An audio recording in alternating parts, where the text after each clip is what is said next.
на мой взгляд, сложным для первого понимания является анатомия почки. Для того, чтобы ее очень легко рассказать, мне на ум пришла такая история, сделать ее из пластилина. И для того, чтобы я поняла, там, например, вам конкретно, да, понятна ли анатомия почки, ее можно показать в пластилиновом таком варианте. И тогда, когда вы ее делаете из пластилина, я точно знаю, что вы поняли строение почки, и тогда вы точно будете знать, когда расширена лоханка, где сосуды и так далее. Это прям супер метод, который можно использовать. То есть вы не просто поняли с моей лекции, а вы как бы еще и отдали, нарисовали, слепили, я не знаю, там, собрали из пазла, что хотите, да?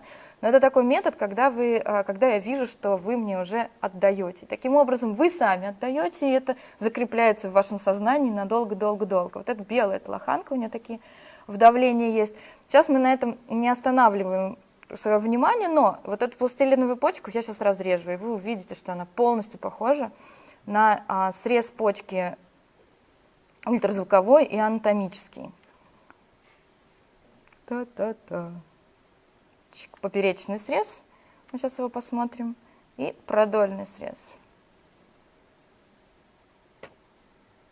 Вот, смотрите, вот эта почка в продольном срезе, вот она на УЗИ мы видим картинку серую, светло-серое корковое вещество, темно-серое мозговое вещество. Мы каждый раз там в детали вдаемся до каких-то мельчайших подробностей. Вот, собственно, для чего у меня была подсказка про